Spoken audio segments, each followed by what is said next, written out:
Je vais faire un bref petit discours d'introduction. Déjà, de remercier les étudiants qui se sont déplacés de Stuttgart. Où est-ce que vous êtes, nos étudiants allemands? Voilà. Les étudiants de Bruxelles. Je sais que vous avez des étudiants de Bruxelles là, des étudiants de Paris, des étudiants d'Orléans. Et pour nous, ça nous fait très très plaisir d'avoir des étudiants qui se déplacent pour un sujet comme éducation, faits religieux et entreprise, qui est un sujet qui n'est pas aussi facile d'accès que cela. Alors comme toute personne bien organisée, j'ai préparé mon petit texte, mais comme je ne savais pas où était le bouton de l'imprimante, je n'ai pas pu l'imprimer, donc il est là. Ouais, on a toujours des petits soucis techniques, quand bien même on espère tout savoir faire, mais on ne sait finalement jamais où se trouvent les boutons qui allument et qui éteignent aussi.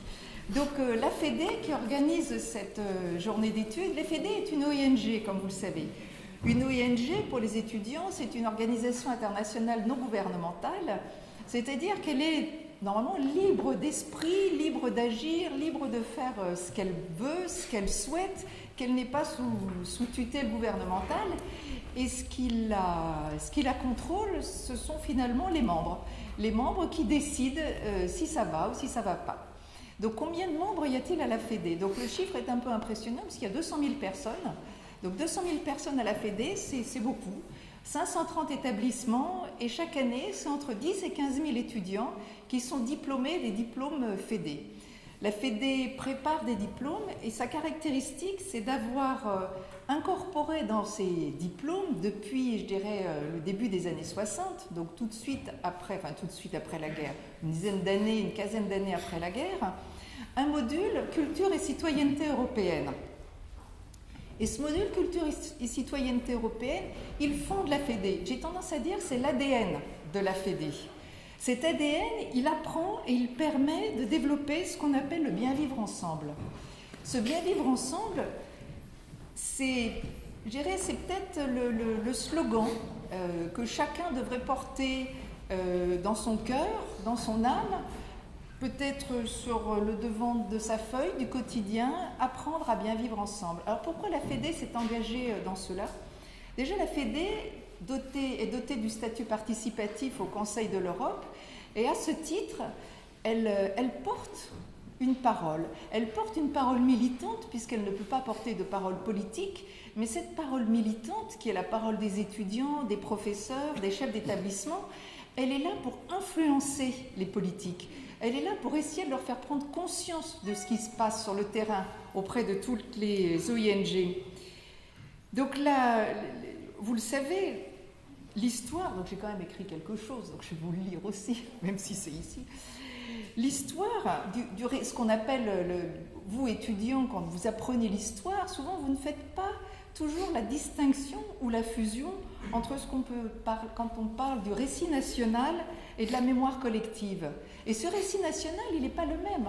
Je vois, nous avons des étudiants d'Allemagne, de Belgique, de France. Le récit national n'est pas toujours traité de la même façon dans chacun des pays. Et pourtant, il participe à cette mémoire collective.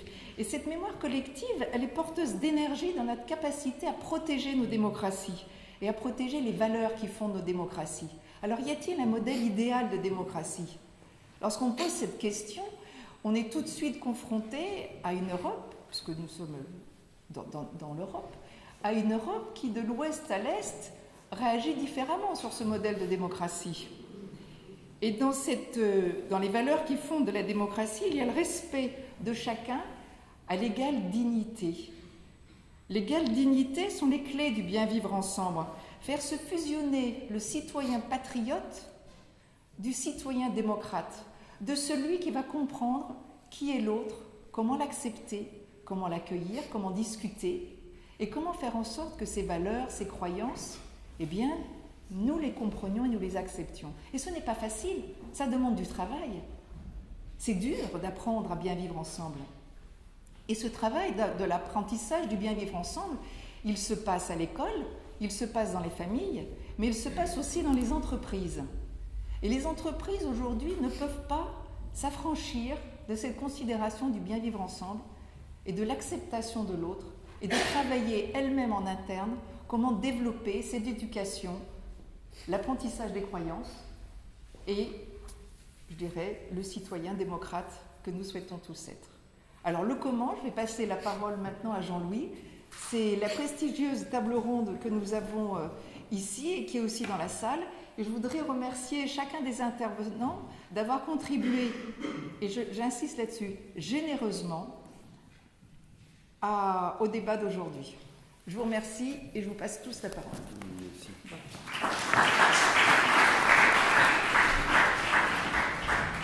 Oui, c'est à mon tour de vous souhaiter la bienvenue. Je vais être assez bref.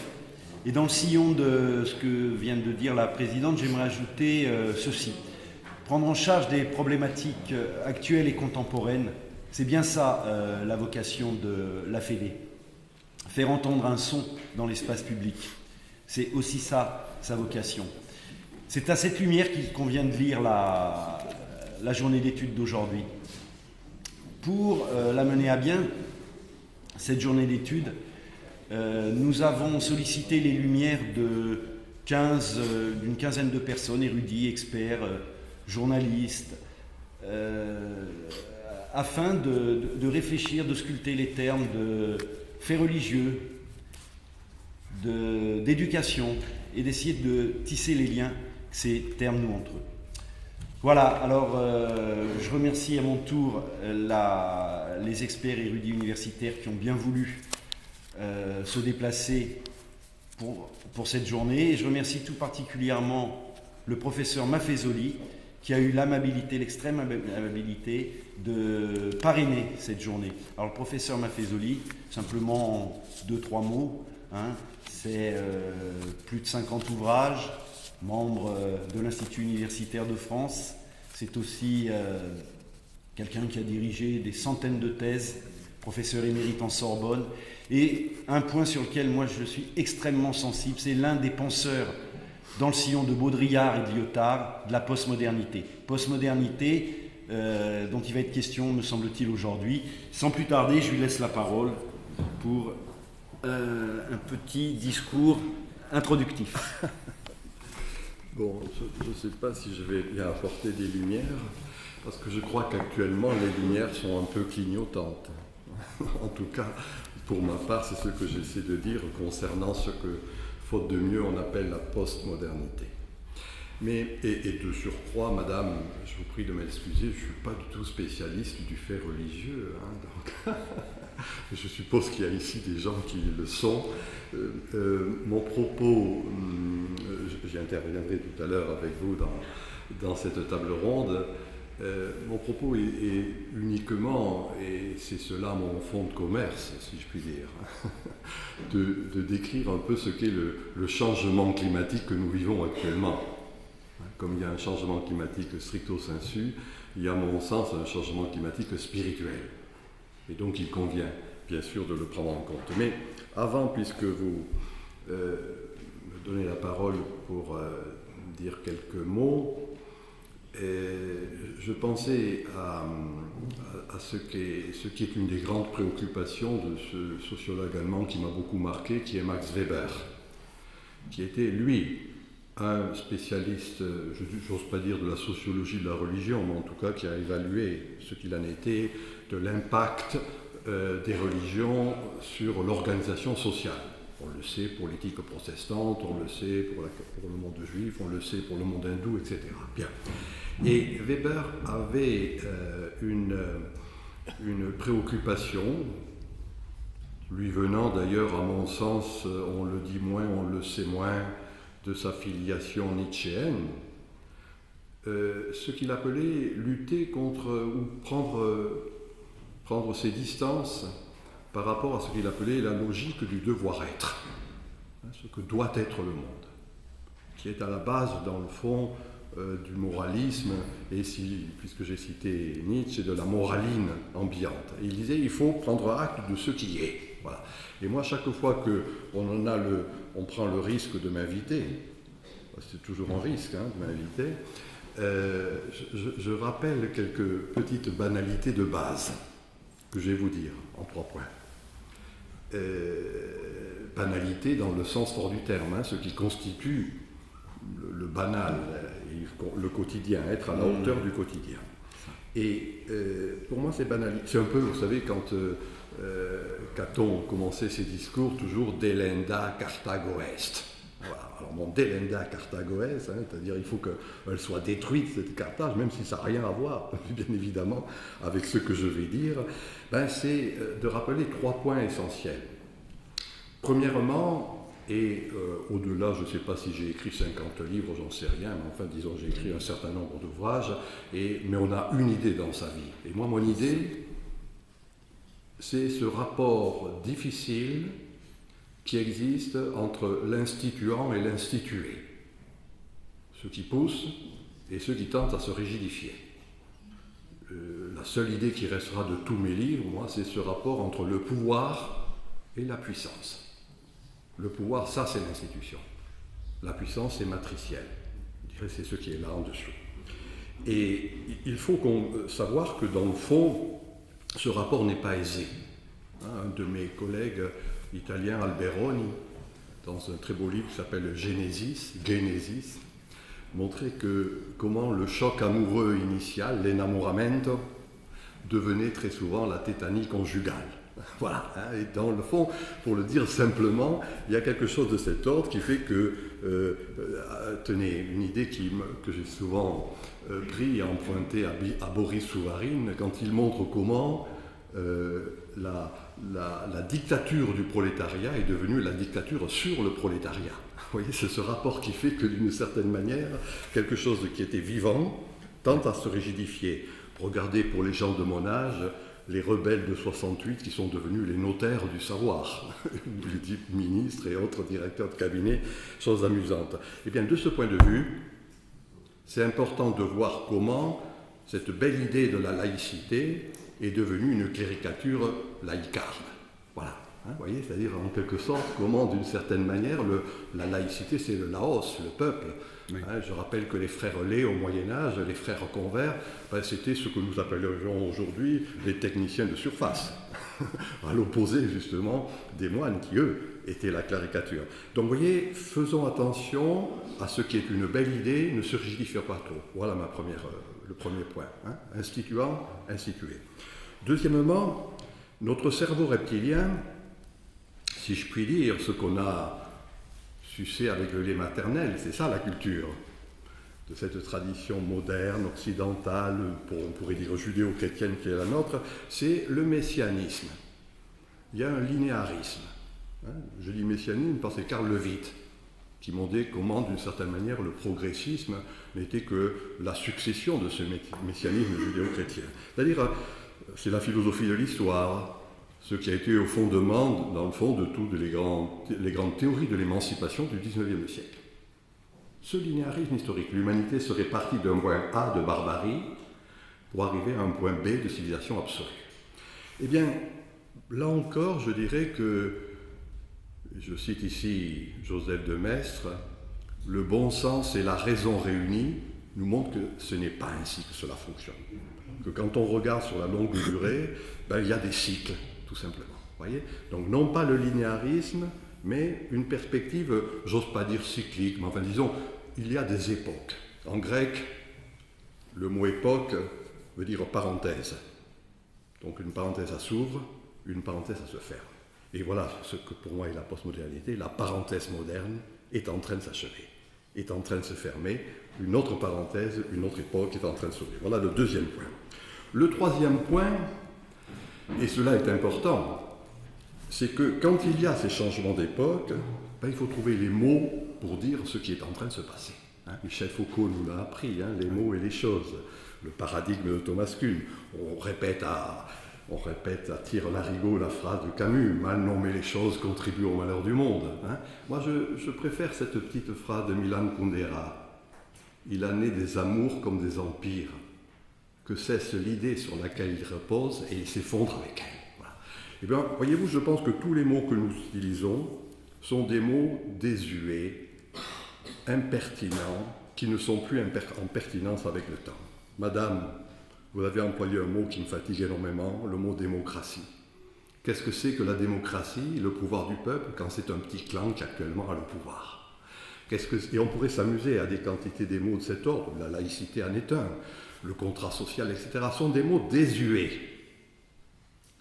La société officielle dont nous sommes partie prenante continue à les employer. Donc il faut trouver les mots les moins faux possibles. De surcroît, cela est conforté par cette facilité journalistique, la médiocrité de la médiacratie, je dis. Fermez la télé, ouvrez les livres. Vous voyez ? Donc il faut arriver à trouver des mots qui soient, non pas encore une fois des concepts, et dans des débats comme celui-ci, je dis bien, les mots les moins faux possibles, pour décrire en quelque sorte ce qui est en gestation. Voilà le deuxième élément. Et le dernier élément auquel je veux vous rendre attentif dans ce petit discours introductif, là aussi c'est on a une idée obsédante dans sa vie. Moi la mienne, elle est justement de dire qu'il faut toujours trouver ce qui est caché.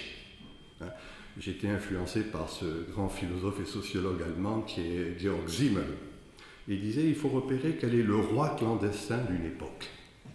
À côté, en dessous de ce qui est en jeu, disons-le d'une manière métaphorique, la nappe phréatique, qui sustente la vie, la faune, la flore, mais que l'on ne voit pas. Et pour moi, ce roi clandestin, c'est cela, c'est en quelque sorte ce qui est l'officieux de la vie. C'est l'instituant. Et dans des débats comme celui-ci, je pense qu'il est important, bien évidemment, de repérer, encore une fois, au-delà de l'officiel, l'officieux. Puisque c'est là que ça grouille. C'est là en particulier, je le dirai tout à l'heure concernant les jeunes générations, qu'il y a ce souci et ce désir du spirituel. Et qui ne se contente plus d'une conception un peu étroite du matérialisme ambiant. Voilà un peu, vous voyez, pour servir un peu non pas de cadre, mais enfin donner un peu quelques éléments à ce que sera notre discussion. Nous avions, dans le fond, quand on regarde comme cela sur la longue durée, deux images pour décrire l'histoire. La flèche du temps, le progressisme. On y arrivera. Demain, on rasera gratis. Les lendemains qui chantent, la société parfaite, etc. La flèche du temps. À l'opposé, il y avait le cercle. Je n'ose pas dire le cercle réactionnaire parce que les réactionnaires sont intéressants, à bien des égards. Mais enfin, disons le retour du même de diverses manières.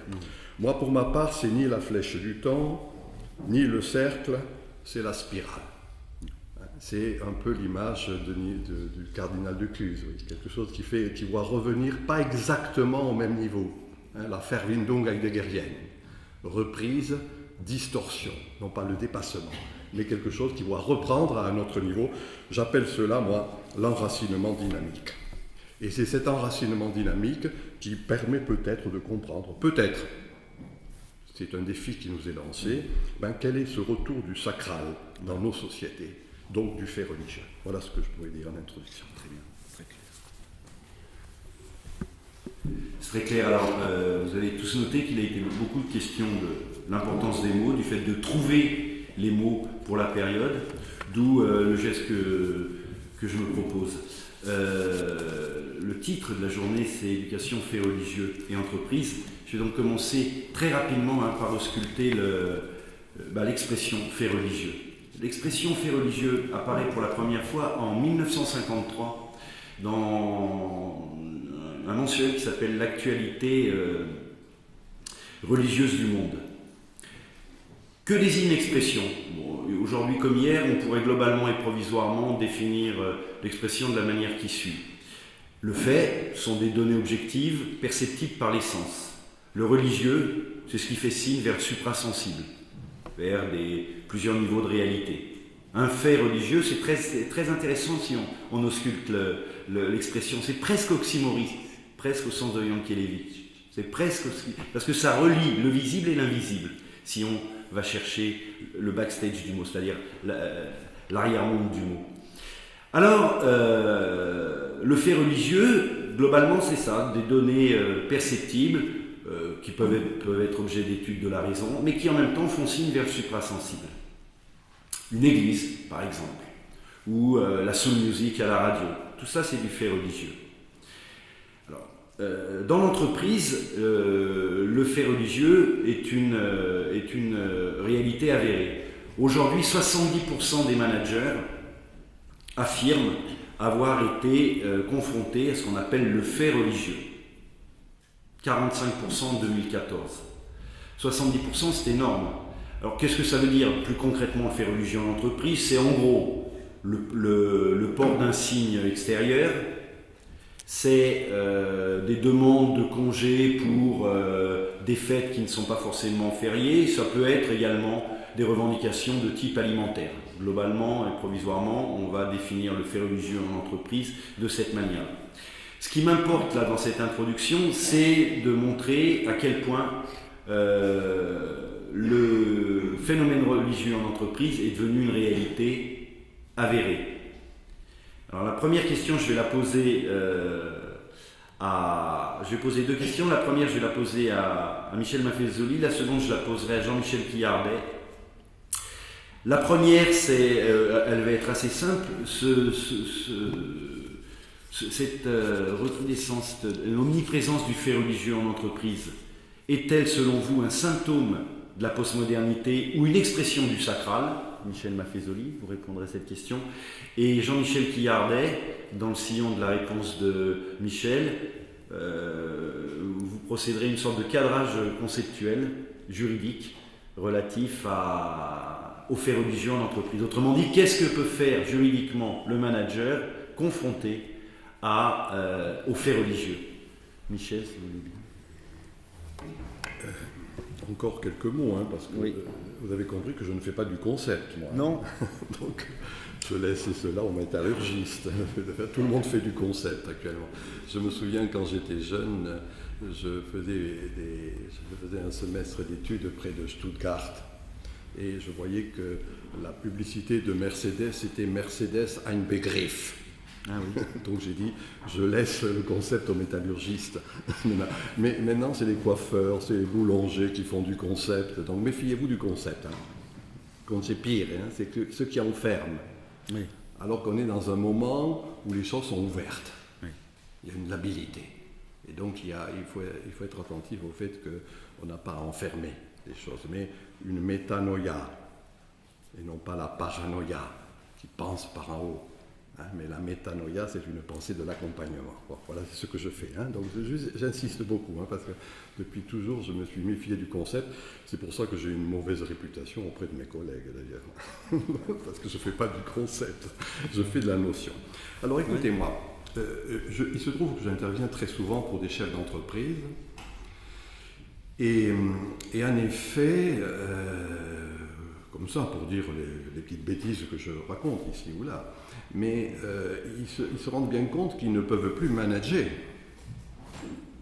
leurs employés de la même manière, ce qu'ils étaient habitués à faire.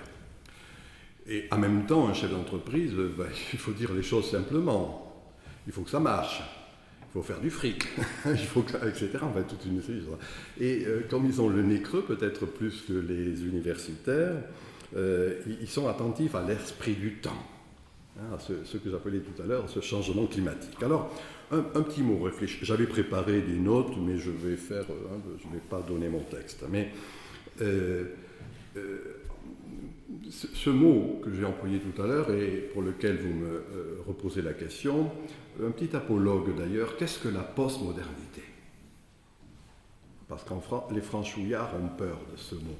La France a inventé la modernité et du coup il y a une frousse vis-à-vis de ce qui est en train de naître actuellement. Dans le sens simple du terme, post, ce qui arrive après. Ce furent les belles et grandes valeurs cartésiennes, philosophie des Lumières, grands systèmes sociaux du 19e siècle. Voilà comment s'est élaboré ce qui aboutit au contrat social, à la démocratie et autres incantations actuelles. Donc la modernité, pour moi, c'est saturé. Je dis bien saturé, j'y reviendrai. Mais alors, la postmodernité, juste une petite image pour bien me faire comprendre. En 1950, c'est un architecte italo-américain qui s'appelle Roberto Venturi, qui, justement, pour s'opposer à ce qu'était l'architecture moderne, celle du Bauhaus, qui va, pour nous en France, le Corbusier, Niemeyer au Brésil, enfin quelque chose qui est une esthétique à angle droit, minimale, si je puis dire, et qui traduit en quelque sorte justement ce minimalisme et ce fonctionnalisme de la vie sociale. Pour s'opposer à cela, je dis bien architecte italo-américain pour la communauté italo-américaine. C'est la fameuse Piazza d'Italia à New Orleans. Et il va penser ces constructions à partir de deux grandes catégories. Son livre traduit en français s'appelle « De l'ambiguïté en architecture ». De l'ambiguïté en architecture. C'est intéressant comme terme. Donc, non pas cette architecture minimaliste, fonctionnaliste, mais des citations diverses en architecture. C'est-à-dire une porte romane, une fenêtre baroque, un linteau gothique, peu importe, des patchwork. Deuxièmement, ces citations, on va les prendre à Padoue, Florence, Venise, etc., avec cette idée d'anamnèse. Souviens-toi d'où tu viens. Voilà. Et c'est de là que, pour ma part, j'avais tiré cette idée d'enracinement dynamique. C'est-à-dire des racines et en même temps de la diversité. Non pas simplement une monovalence, non pas simplement ce qu'était la pensée, par exemple sociologique à la Auguste Comte, reductio ad unum, réduire à l'un. Ce qui a donné cette idée belle, mais qui à mon avis est désuète, de la République une et indivisible. Non, il y a de la res publica. Il y a une chose publique à partir de la mosaïque et de la diversité. Alors voilà ce qu'est le postmodernisme. Et quand par après certains, Lyotard en France, Jean Baudrillard et moi-même, avons réfléchi à penser ce qu'était la postmodernité, à l'image du postmodernisme architectural, voir que cela, nos sociétés, c'était une construction, c'était une mosaïque. C'était non pas de l'universalisme, mais de l'unidiversité. Si je le dis un peu à la manière d'Edgar Morin, et c'est ça qui est important. Voilà un peu ce qui est là dans l'air du temps. Et il va falloir se dépatouiller avec ça. Il va falloir comprendre qu'il y a des tribus, qu'il y a des communautés, et qu'on ne peut pas se contenter d'une manière un peu sotte de parler du communautarisme qui flingue, et qu'au contraire, il va falloir penser ce que pourrait être un idéal communautaire en gestation, c'est-à-dire une harmonie conflictuelle de ces diverses communautés les unes par rapport aux autres. Voilà un peu ce qui, moi, est mon idée obsédante. Et à partir de là, il se trouve que, je le disais tout à l'heure, il y a de l'officiel et de l'officieux. L'officiel reste, allez, disons-le l'expression, pour moi, sur une marxisation des esprits, gauche et droite confondues. C'est-à-dire, ce qui prévaut, c'est le matérialisme, c'est l'économicisme, vu vraiment étroite, limitée. Mais ça, c'est la pensée officielle. Il se trouve que quand on regarde ce qu'il en est des jeunes générations, il n'y a plus cela. On n'a plus envie de perdre sa vie à la gagner. On a envie de faire de sa vie une œuvre d'art de diverses manières, même si ce ne sont pas les expressions sloganesques que je viens de dire qui sont exprimées. Mais il y a encore une fois ce souci du spirituel qui me paraît important. Et de ce point de vue, par rapport à votre préoccupation, cher ami, rien ni personne ne sera indemne de ce changement climatique. L'entreprise, le marketing, la publicité, le management, je l'ai dit il y a un instant.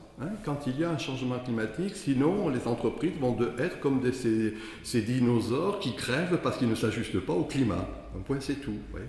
Et donc tout simplement parce que, dans le fond, moi je dirais, il y a de l'enthousiasme dans l'air. En rappelant une chose très simple. J'ai dit tout à l'heure, cycle, époque, peu importe, balancement.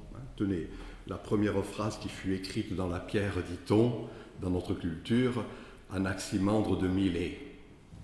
Genesis kai phtora, phtora kai genesis en grec. Genèse, déclin, déclin, genèse.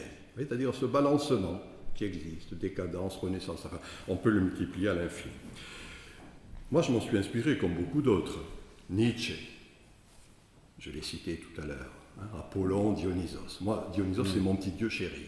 Voilà. Donc, j'ai écrit un livre sur Dionysos, et de fait, je considère qu'il y a retour de diverses manières de ces valeurs dionysiaques. Walter Pater montre bien à sa manière, et toute l'histoire de l'art allemande et anglaise de la fin du 19e et du début du 20e, baroque, classique.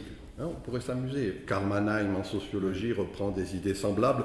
Moi, pour ma part, bien sûr, je l'ai pris aussi de Prométhée et Dionysos. Et dans le fond, autant Prométhée a été la grande valeur, la figure emblématique, tiens, si je parle comme Durkheim, la figure emblématique moderne, autant, en mon sens, les valeurs dionysiaques, qui sont des valeurs beaucoup plus spirituelles, curieusement, auxquelles on ne fait pas attention, me paraissent être la figure emblématique de la postmodernité. Figure emblématique, ce autour de quoi, consciemment ou consciemment, on va s'agréger, le totem qui est là. Voyez, et donc c'est cette figure-là.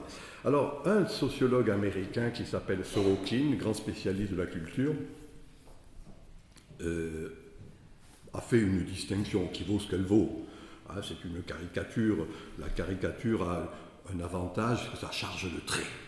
Hein, bon, je ne veux pas voir mon gros nez ou mon menton prognate, mais la caricature me fait ressortir cela. Voilà. Et dans une de ces caricatures, Sorokin montre qu'il y a justement des époques rationalistes et des époques où va prévaloir l'émotionnel. Voilà. Je rappelle que sa formation était allemande. L'émotionnel, ce n'est pas une caractéristique psychologique, hein, émotif. Émotionnel, c'est le Stimmung, c'est l'ambiance dans laquelle on baigne. Hein, c'est ce dans quoi on est pris, en quelque sorte. Et il fait ce balancement. Moi, je reprends à mon compte ce balancement concernant notre propos ce soir. Quantitatif, qualitatif. Voilà. Et que de diverses manières, encore une fois, d'une manière souterraine, si on reprend les métaphores que j'ai indiquées tout à l'heure, il y a quelque chose de cet ordre qui est de l'ordre du qualitatif. Hein, j'ai bien dit, ne pas perdre sa vie à la gagner. Et c'est ça qui me paraît être important pour bien comprendre quelque chose qui fait que la grande valeur moderne, on l'oublie, cette valeur. Et je considère qu'elle est désuète, qu'elle ne fonctionne plus, qu'on ne mobilise plus d'énergie là-dessus. C'est la valeur travail. Et la valeur travail, je l'ai dit à ceux qui l'employaient, telle ou telle politique de droite à l'époque, c'est dans le Capital de Karl Marx qu'il y a valeur travail. C'est pour ça que je parle de marxisation des esprits, qui fait que d'une certaine manière. Alors que ce qui est en jeu actuellement, ce n'est pas cette valeur travail, je dirais dans un instant ce qui me paraît être en jeu. Pour moi, le tripode moderne, c'est cette valeur travail. Dans le fond, réalisation de soi, à partir de cette idée-là. Réalisation du monde, c'est l'économie. Comment cela se fait-il ? C'est le rationalisme. Weber le montre bien dans l'éthique protestante et l'esprit du capitalisme. Toute rationalisation généralisée de l'existence. Tout est soumis à raison, tout doit donner ses raisons, aboutissant au fameux désenchantement du monde. L'Ensäuberung der Welt, que l'on a traduit par désenchantement du monde, c'est plus, il aurait mieux fallu, dans toutes les langues romanes on dit désenchantement, mais c'est démagification du monde, en quelque sorte. C'est cet autre rapport qui existe avec la nature. Ça, c'est ce grand vecteur. Vous voyez, c'est quand la rationalité se systématise en rationalisme. Et qu'on le veuille ou non, de Weber à Taylor, quand Ford lui demande la gestion de ses entreprises, le taylorisme, c'est tout simplement ce rationalisme poussé jusqu'au bout, c'est-à-dire l'évacuation des affects, des émotions, des passions dans le management. Et l'aboutissement, donc valeur travail, rationalisme, l'aboutissement, cet utilitarisme ne vaut que ce qui sert. Heidegger, on a traduit en français l'idée d'ustensilarité. Cette ustensilarité, dans le fond, c'est quoi ? Restons sur les mots. Ceux qui, tels les ustensiles de cuisine, je peux manœuvrer, manipuler ce que j'ai à la main, tout simplement. Et on voit bien en quelque sorte comment, au milieu du discours de la méthode, l'homme maître et possesseur de la nature, et à peu près dans la même époque, quand le Cinna de Corneille, je suis maître de moi comme de l'univers, je le suis, je veux l'être, etc. Voilà. Pour les gens de ma date, on a appris cela, on a intégré, vous voyez. Et voilà ces valeurs modernes qui me paraissent saturées. Alors, la saturation, ce n'est pas de moi, c'est Sorokin que j'ai dit tout à l'heure. La saturation est un mécanisme beaucoup plus intéressant que la rupture ou la fin de tout.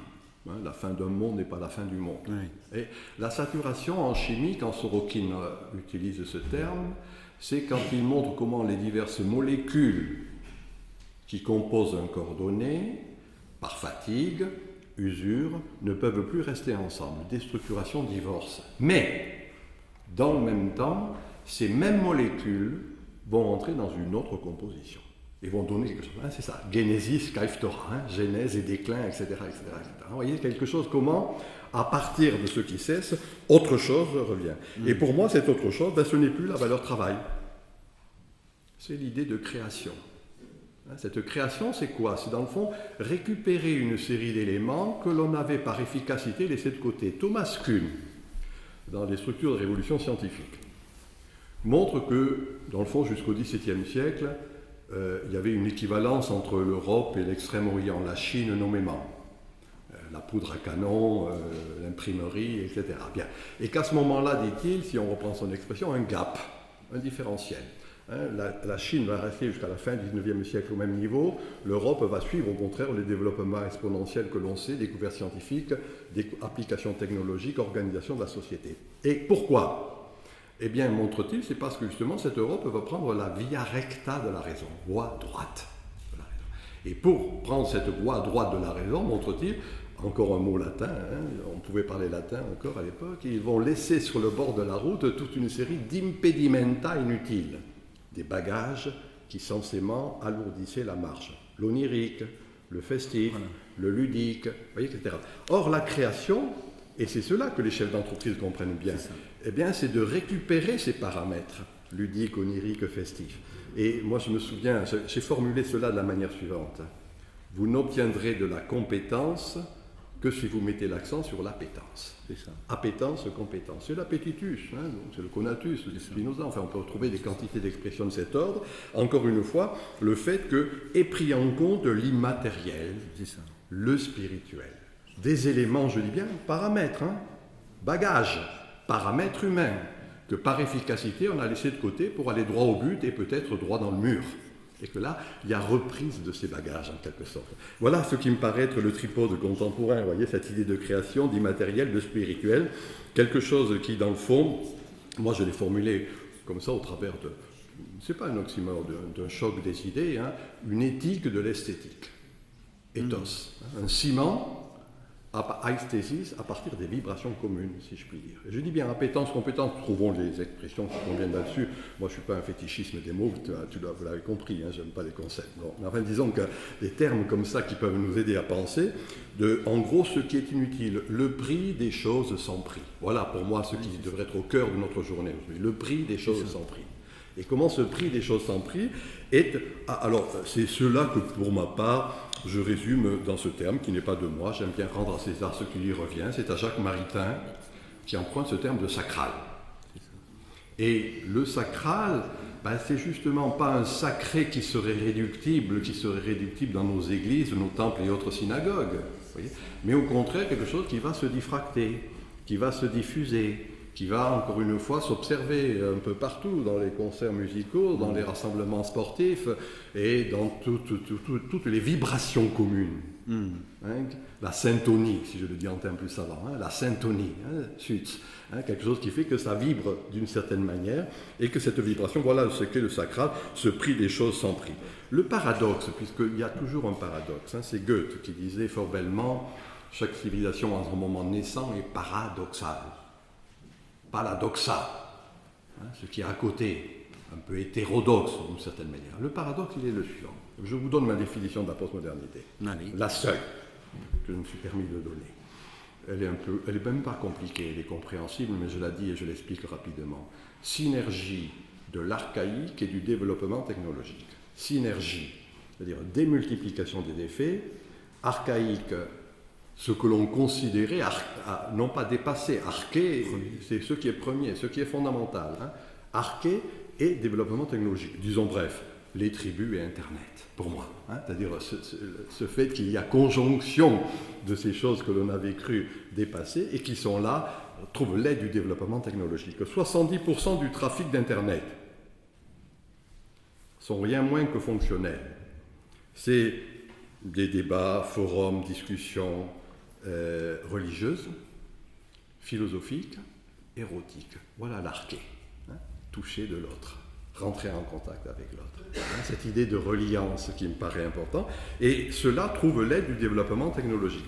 Alors voilà ce qui me paraît nécessaire de prendre en compte, si vous voulez, pour comprendre ce leitmotiv que je dis depuis tout à l'heure, ce changement climatique, l'esprit du temps. Voilà. Et que c'est si on sait s'ajuster à cet esprit du temps, qu'il y aura productivité, qu'il y aura performativité, que l'on s'accordera au monde.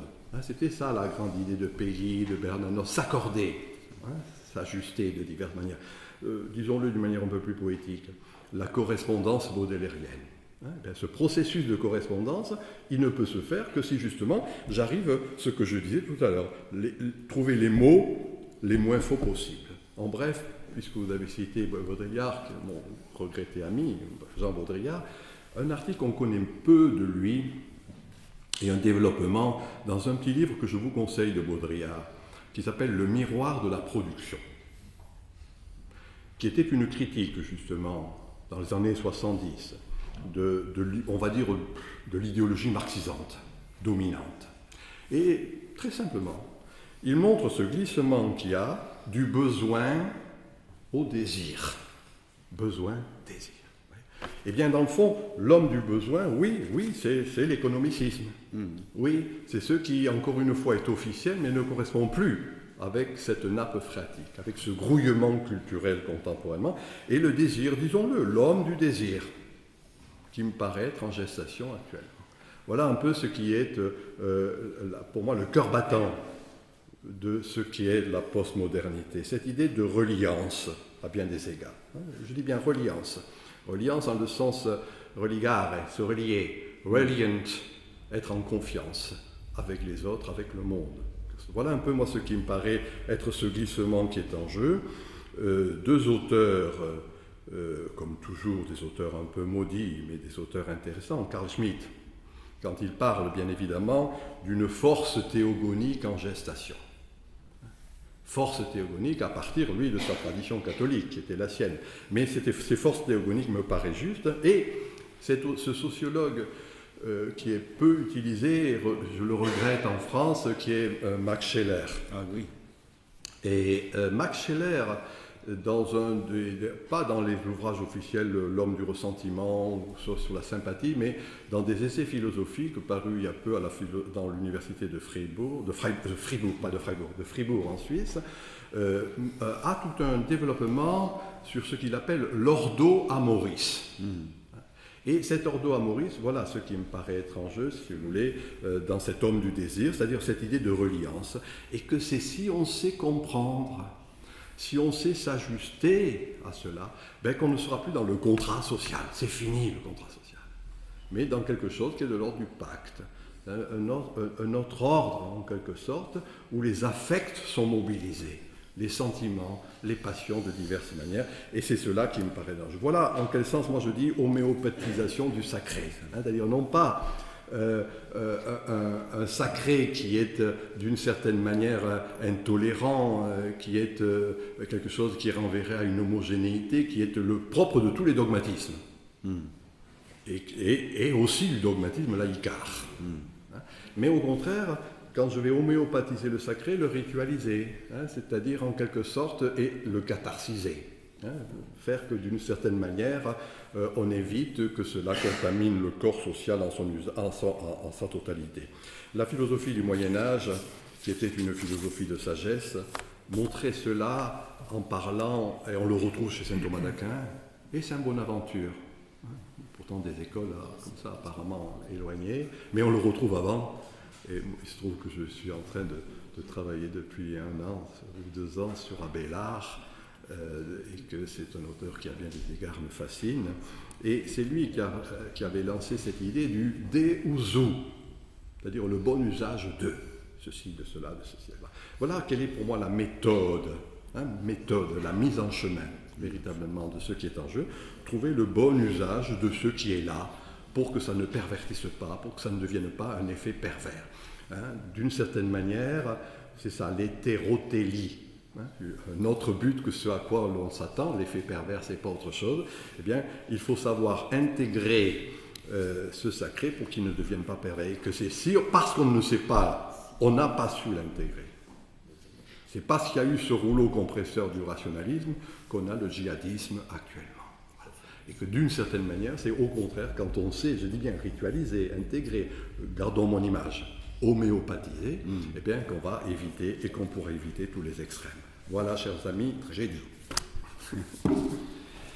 Bon, sans enfermer l'expression dans le griffe, c'est-à-dire dans les griffes du concept, on peut néanmoins dire que la postmodernité a trait à une réhabilitation radicale des affects, du désir, et qu'en postmodernité, le religieux devient possible, plausible. Et la postmodernité, c'est aussi un rejet ou un déplacement, en tout cas à Mao Fegung, en tout cas, de la modernité, de la trajectoire dominante de la modernité, à savoir de son aspect utilitariste, froid et trop rationaliste. Ok, mais Jean-Michel Guiardet, à l'égard de ce sacral qu'on peut appeler aussi religieux sauvage, et qui manifestement est aujourd'hui très présent dans l'entreprise. Quels sont les moyens juridiques ou intellectuels, mais plutôt juridiques, dont dispose le manager pour y faire face? Comment peut-il l'intégrer? Comment peut-il s'y rapporter? Alors, cher Jean-Louis, tu m'as demandé tout à l'heure de dresser le cadre conceptuel de la question de la laïcité dans l'entreprise. Après ce que Michel Maffezoli a dit sur le concept, je me garderai bien de le faire. Je vais être, peut-être, je m'en excuse, un peu plus concret, peut-être redescendre un peu sur terre et aborder en effet un certain nombre de principes et l'application de ces principes dans le cadre de l'entreprise. Mais je voulais revenir sur deux termes qui ont été utilisés par Michel Maffezoli au début de son intervention: dictature laïcarde et à l'immédiateté dogmatisme laïque. J'espère que je n'ai pas été invité pour représenter ce courant, que je ne partage absolument pas. Pourquoi? Parce qu'il me semble que dictature et laïcité, c'est totalement antinomique. Dogmatisme et laïcité, c'est totalement antinomique, car la laïcité, c'est d'abord et avant tout la liberté. Alors je voudrais simplement rappeler le principe de laïcité, notamment pour les étudiants qui sont ici, parce que souvent il y a des confusions. Et il y a des étudiants qui viennent d'Allemagne. C'est évident que la question de la laïcité telle qu'elle est posée en France ne peut pas, ne correspond à rien, et c'est une question qui n'est même pas souvent comprise. Nous avons nos amis belges qui sont ici, qui ont une forme de laïcité, mais qui est différente de la laïcité à la française, puisque dans la Belgique, vous avez deux courants, le courant religieux et le courant laïque. Et le courant laïque, ce sont ceux qui ne sont pas religieux et qui ne croient pas en Dieu et qui développent une thèse athéiste. Ce n'est pas le cas en France, où on peut parfaitement être croyant et laïque. Et cela me paraît important d'être rappelé. La laïcité a une définition juridique, puisque je suis un modeste juriste.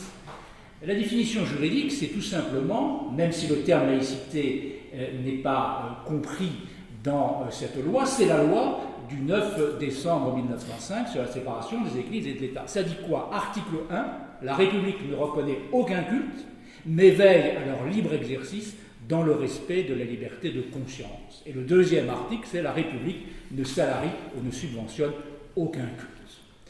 C'est la définition juridique de la laïcité qui date de 1905, mais qui connaît en effet, et là je rejoindrai Michel Maffezoli sur l'évolution, qui effectivement aujourd'hui connaît une évolution et qui étend la laïcité au-delà de ces deux termes de la loi de 1905. Je rappelle que la laïcité, c'est la liberté, qu'importe cette clarté qui guidait leurs pas, que l'un fut de la chapelle, l'autre s'y déroba, celui qui croyait au ciel, celui qui n'y croyait pas, la rose et le Réséda, ce magnifique poème d'Aragon, à la mémoire du catholique d'Estendorf et du communiste athée Gabriel Péry, qui sont tombés sous les coups de la barbarie nazie et du régime de Vichy. C'est ça, fondamentalement, la laïcité. La liberté religieuse, la neutralité de l'État dans des prises de position à l'égard de telle ou telle religion, l'équilibre entre ceux qui croient et ceux qui ne croient pas, le droit de croire ou de ne pas croire, et nous avons une définition, une charte de la laïcité, un contrat social sur la laïcité qui permet en effet de vivre ensemble malgré nos différences. Mais force est de constater qu'il y a une évolution, en effet, depuis un certain nombre d'années. En 1955, cinquantenaire de la loi de 1905, personne ne l'a pratiquement célébré parce que la laïcité ne posait aucune difficulté, aucun problème. 50 ans plus tard, 9 décembre 2005, la laïcité posait un certain nombre de problèmes parce que le gouvernement de l'époque voulait subventionner ou faire subventionner l'édification de lieux de culte par l'État, les collectivités locales, et remettre en cause l'article 2 de la loi de 1905. En 1955, personne ne parlait du fait religieux dans l'entreprise et par conséquent de l'introduction d'un principe de laïcité dans le secteur privé. En 2005, personne n'en parlait non plus. Donc il y a eu cette évolution qui nous fait aujourd'hui devoir réfléchir sur cette question de fait religieux à l'intérieur de l'entreprise. Alors, Tentons d'essayer d'expliquer pourquoi. Je vois deux raisons. Incontestablement, il y a une évolution de notre société, l'immigration des années 60, qui intervient dans notre pays, avec des populations qui viennent d'autres horizons, avec d'autres cultures, et une religion qui est l'islam, qui apparaît de plus en plus prégnante dans le pays, compte tenu de cette immigration, compte tenu de cette population qui devient d'ailleurs une population française par les nouvelles générations. Et l'islam, il ne faut pas l'oublier, connaît les mêmes problématiques que la religion catholique ou que la religion juive. Les protestants, c'est un petit peu différent. C'est-à-dire que les problèmes qui se posent au regard de la place de la religion dans la société, on les retrouvait il y a quelques années avec le catholicisme qui voulait imposer ses propres normes. Et d'ailleurs, la société française, l'État français a souvent été imprégné de cette chrétienté où on voulait imposer les valeurs chrétiennes. La religion musulmane, qui est à un stade peut-être moins évolué de ce point de vue, continue à avoir en effet le sentiment qu'elle détient une vérité morale, une vérité humaine, et que cette vérité doit s'imposer à tous. Et en réponse, on a opposé, me semble-t-il, à l'égard de cette évolution, au lieu d'essayer de comprendre, au lieu d'essayer de rassembler, au lieu d'essayer de comprendre que le multiculturalisme, c'est une chance pour notre pays et qu'il ne faut pas lutter contre le multiculturalisme. C'est une grande chance que nous ayons des populations venant de différents horizons culturels qui sont différents des nôtres. Oui, nous avons naturellement des sources chrétiennes, nous avons des sources évangéliques protestantes, nous avons naturellement la source des Lumières qui est tout de même fondamentale et qui, elle, apporte justement cette notion de laïcité, cette notion de séparation du spirituel et du temporel, cette notion des droits de l'homme, cette notion de la liberté absolue de conscience qui nous est chère, et tout cela compose en effet un paysage. Et quelquefois, face à cette évolution de la société, la laïcité a essentiellement répondu par des négations, par des exclusions et par des punitions. Je crois que ça a été un mauvais choix stratégique, même si le principe est bon, parce que cela a amené en effet un certain nombre de radicalisations dans un certain nombre de manifestations religieuses. Et c'est la raison pour laquelle on a en effet, depuis un certain nombre d'années, dans les entreprises, puisque je reviens au sujet pour lequel je dois intervenir, dans les entreprises, des revendications religieuses à l'égard des conditions de travail, à l'égard de la nourriture dans les cantines, à l'égard d'un certain nombre de manifestations extérieures d'appartenance à une religion. C'est une évolution de la société qui est condamnable, parce que la laïcité, c'est la laïcité de l'État. La laïcité, c'est dans le cadre du service public. La laïcité ne demande pas, dans la rue, à ne pas manifester sa religion, ou ne pas montrer qu'on est catholique, musulman, juif, etc. Il y a une loi qui est la loi qui interdit la burqa, la niqab, qui cache complètement le corps de la femme, on ne voit que les yeux. Mais le législateur, à l'époque, a bien indiqué qu'il ne s'agissait pas d'une loi concernant la laïcité, mais une loi concernant la sécurité, puisqu'effectivement, on ne reconnaît pas les gens par rapport à leur pièce d'identité. C'est la raison pour laquelle c'est interdit dans la voie publique. C'est déjà une évolution sur, quelque part, malgré tout, hypocritement, un principe de neutralité religieuse à l'intérieur de l'espace public. Mais ça, c'est une nouveauté fondamentale dans toute l'histoire de notre droit et l'histoire de notre société. La laïcité, c'est le secteur public, ça n'a jamais été le cas du secteur privé. Je ajoute à cet égard que vous avez naturellement, il y a toujours eu, dans le cadre du droit de la laïcité dans notre pays, des entreprises de tendance. Vous avez des entreprises privées qui effectivement ont le droit d'imposer en quelque sorte une appartenance à une religion pour faire partie de cette entreprise. C'est naturellement les églises. Les églises ont des salariés. quelle qu'elle soit. Enfin, l'Église catholique a des salariés laïcs au sens non prêtres. Les associations qui ont de droit privé, qui sont des entreprises comme le Secours catholique, peuvent effectivement avoir des préférences pour utiliser des salariés employés, des salariés ayant une croyance. Ce sont des entreprises de tendance qui sont reconnues, mais depuis toujours, par le droit français. Vous avez également, naturellement, les établissements d'enseignement. Alors vous avez deux sortes d'établissements d'enseignement privé. Vous avez les établissements d'enseignement privé, je parle des lycées et collèges. Au niveau de l'enseignement supérieur, c'est plus compliqué. Au niveau des lycées, collèges et des écoles primaires, vous avez des écoles privées qui ne passent pas de contrat avec l'État. Elles font ce qu'elles veulent. Effectivement, on voit des écoles où il y a des manifestations religieuses. Vous avez d'autres, la majorité des écoles privées confessionnelles passent un contrat avec l'État. Alors ce contrat avec l'État impose aux écoles privées confessionnelles de respecter les programmes scolaires décidés par le ministère de l'Éducation nationale, en échange de quoi les professeurs employés par les écoles privées confessionnelles sont payés par l'État.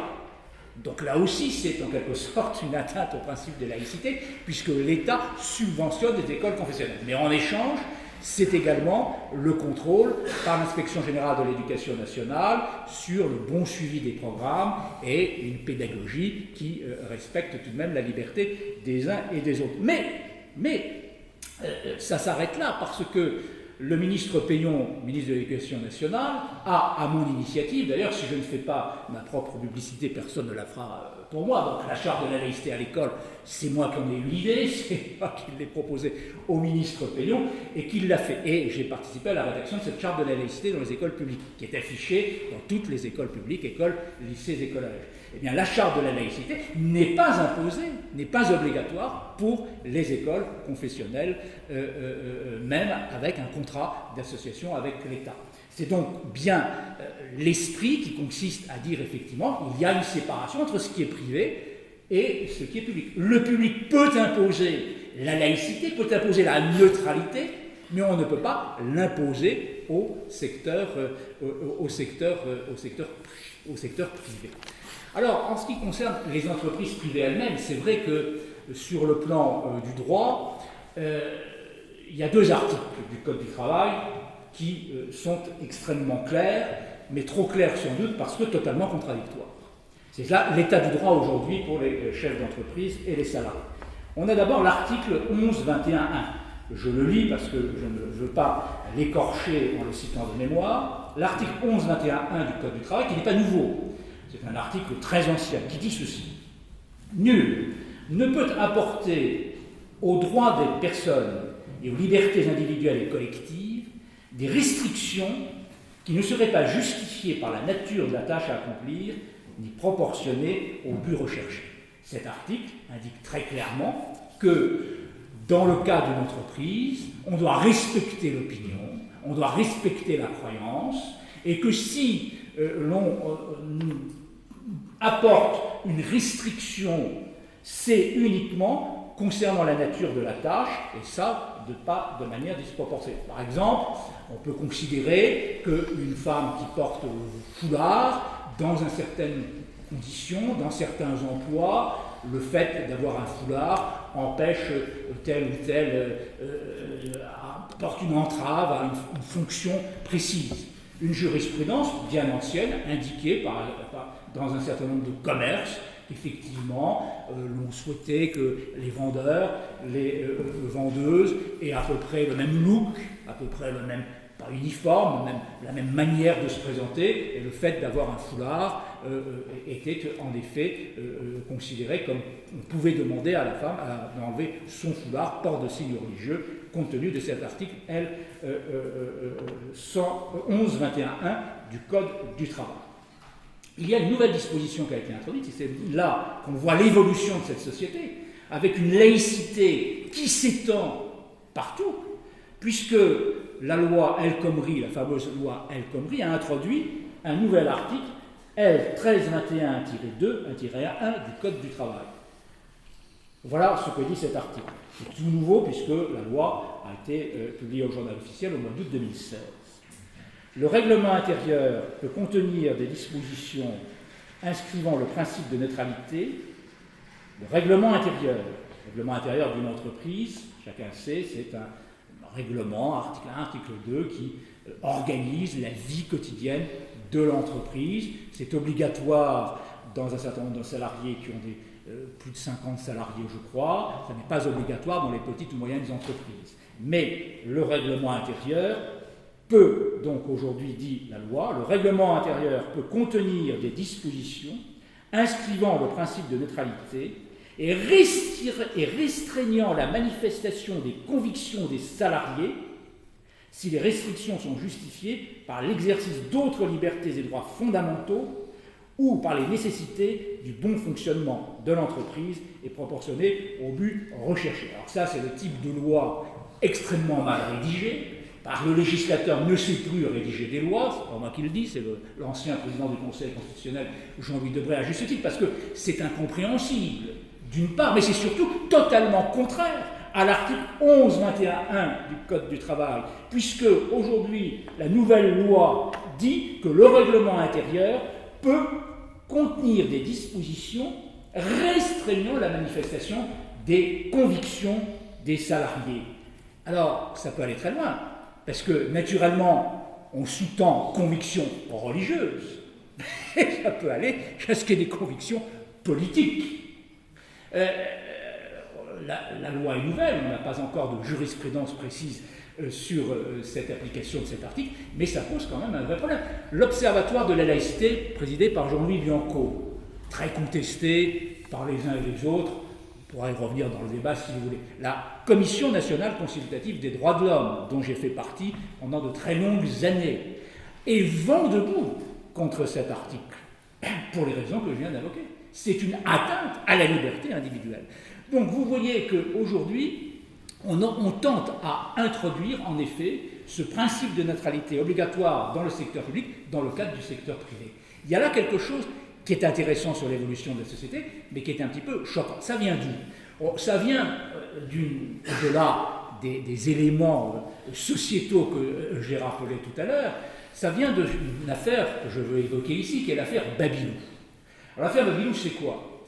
Babilou, c'est une crèche dans l'Essonne, je crois, je ne me souviens plus qui était le siège, dans les Yvelines, qui était une crèche privée, donc une entreprise privée, qui recevait des subventions d'un certain nombre de collectivités locales, qui était une crèche assez intéressante parce qu'elle était ouverte 24 heures sur 24 dans un quartier difficile. Cela permettait aux femmes, aux hommes de venir à peu près qu'avec des horaires, souvent des horaires très importants la nuit ou lointains, de venir confier leur enfant à toutes heures, venir le chercher, etc. etc. Et l'une des sous-directrices de la crèche, à un moment donné, alors qu'elle avait été recrutée, ça ne posait pas de difficulté, est venue avec un foulard. Alors, je rappelle, hein, la niqab, on a le corps est complètement caché, le foulard, c'est un simple foulard. Voilà, le voile ou foulard, c'est simplement les cheveux qui sont cachés, on voit l'ensemble du visage. La crèche avait un règlement intérieur qui marquait effectivement la neutralité confessionnelle. Dans la mesure, disait la direction de la crèche, que le personnel s'adressait à des enfants en gestation, à des enfants en éducation, on ne pouvait pas manifester sa conviction religieuse, sa croyance, notamment par des ports des signes religieux. Donc on demande à cette sous-directrice de bien vouloir enlever son foulard, désormais pour venir travailler. Elle refuse, elle est finalement licenciée et c'est une grande bataille judiciaire qui s'engage.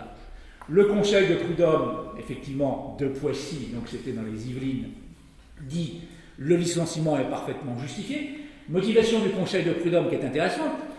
Le conseil de prud'homme ne dit pas parce que c'est une atteinte au principe de laïcité tel qu'il est prévu dans le règlement intérieur. Le conseil de prud'homme dit vous êtes salarié, votre employeur, en application du règlement intérieur, vous demande de respecter ce règlement intérieur, vous ne voulez pas le faire, vous commettez une indiscipline, et donc le licenciement est légitime. La Cour d'appel va se prononcer différemment et va dire ce licenciement est injustifié car ça porte atteinte à la liberté de conscience et finalement ça ne causait aucun préjudice aux enfants, qui sont des enfants en très bas âge et qui ne peuvent pas comprendre si on a un foulard, ce que cela veut dire, ce que cela ne veut pas dire. Ça va jusque devant la Cour de cassation, qui a deux jurisprudences différentes, la chambre sociale qui confirme l'arrêt de la Cour d'appel et une chambre plénière de la Cour de cassation qui, au contraire, considère que le licenciement était parfaitement justifié sur le motif du règlement intérieur, sur le motif effectivement de l'insubordination et sur le motif effectivement, dit la Cour de cassation, mais le dit de manière assez timide, que ce n'est pas une question de laïcité, mais que le port de signes ostentatoires d'appartenance à une religion peut avoir des effets sur l'éducation des enfants vis-à-vis des autres parents. Et donc, on demande une certaine neutralité. Donc, l'affaire Babylou, qui a créé beaucoup de difficultés, a amené en effet le gouvernement de l'époque à créer l'article de loi que je viens de vous indiquer. Dans le même temps, la Cour de cassation, et c'est ça qui est intéressant dans le cadre de notre débat, la Cour de cassation avait pris un arrêt qui justifiait parfaitement, sans autre difficulté, au regard de la laïcité et de la neutralité, une salariée de la caisse primaire d'assurance maladie qui portait le foulard et qu'on avait licencié. Et la Cour de cassation dit, une caisse primaire d'assurance maladie, c'est un service public. Et dans le cadre du service public, effectivement, l'employeur, l'État, ou la collectivité locale, ou l'établissement public peut empêcher l'expression du port religieux. Dans l'école, vous le savez, c'est la loi de 2004, et naturellement la loi de 2004 interdit non pas le port du voile dans les écoles, mais le port de tout signe extérieur, c'est-à-dire que est interdit la kippa, ou interdit une énorme croix représentant l'Église catholique, ou le foulard, qui sont considérés comme des signes religieux. Et on a donc tendance, effectivement, aujourd'hui, à vouloir interdire tous ces signes religieux. Donc, dans le service public, c'est tout à fait normal, mais également dans le service privé. Pour terminer mon intervention, moi, ça me pose un problème. Ça me pose un problème qui est le suivant. Je suis laïque, je défends la laïcité, j'ai manifesté en septembre 2005, je présidais à l'époque une association humaniste très imprégnée de la laïcité et on a manifesté en effet contre cette atteinte en disant on ne peut pas subventionner des cultes, on ne peut pas subventionner des lieux de culte, c'est contraire à l'esprit de la tradition républicaine, on ne peut pas privilégier une manifestation religieuse parce qu'il faut aussi tenir compte de ceux qui ne croient pas.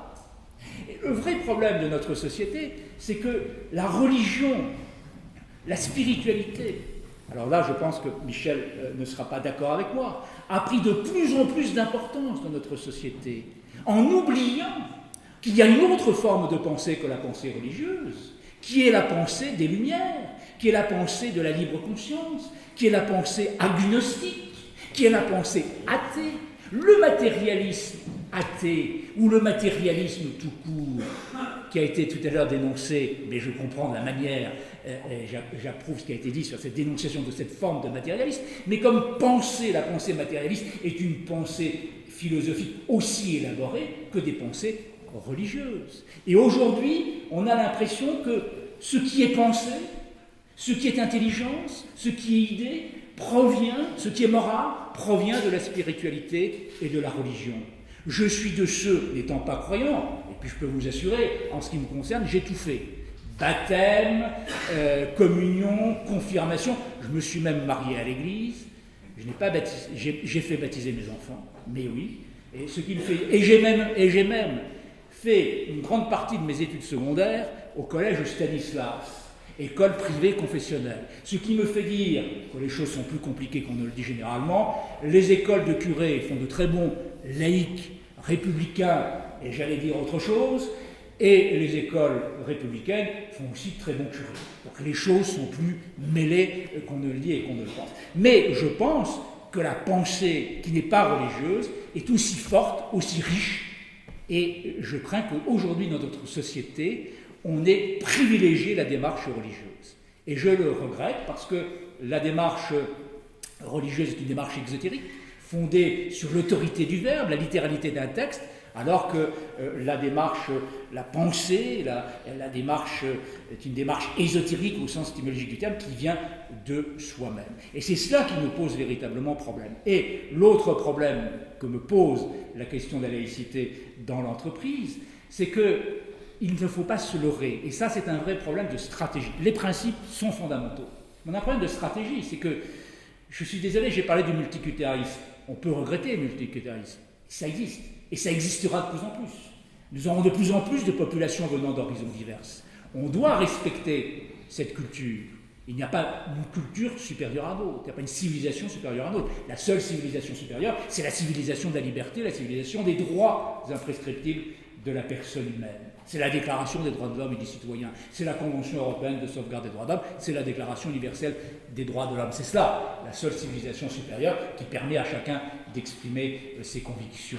Mais ce qui, me gêne beaucoup, c'est que dans les entreprises, ce n'est pas les catholiques qui posent problème. Ce n'est pas les juifs qui posent problème. Ce sont les musulmans. Pourquoi posent-ils le problème? Alors, ça, c'est une vaste question. Il faut revenir aux origines. Mais le fait, justement, le fait d'interdire, le fait de ce règlement intérieur de l'entreprise qui permet d'entraver la manifestation d'une conception, ça vise qui? Ça vise l'islam. Alors certes, il y a beaucoup de problèmes avec l'islam, mais l'islam, ce n'est pas le djihadisme. L'islam, ce n'est pas le radicalisme. Il y a aussi un islam des Lumières.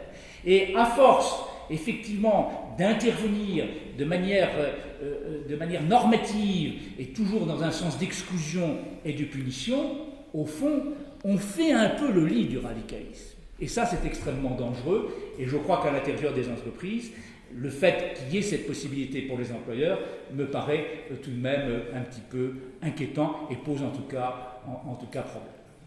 J'ai dit. Oui. Athéisme, marque de grandeur, 3 points de suspension, jusqu'à un certain point. C'est Pascal qui disait ça. Qu'est-ce que ça veut dire? C'est que peut-être plutôt que d'opposer la pensée religieuse à la pensée athée, on peut passer par le mot spirituel pour comprendre que c'est un terme qui nous permet de tenir ensemble une pensée avec la transcendance et une pensée sans transcendance. Cela étant dit, moi ce qui m'a beaucoup frappé, c'est que la question se pose avec force dans l'entreprise. Elle se pose à la gouvernance, elle se pose au cadre. Se pose-t-elle aux syndicats, Olivier Konarzewski? Est-ce que vous pouvez nous éclairer en cette matière? Quelle est la position des principaux syndicats sur cette question? Ou Marc Horvitz peut-être, ou Olivier?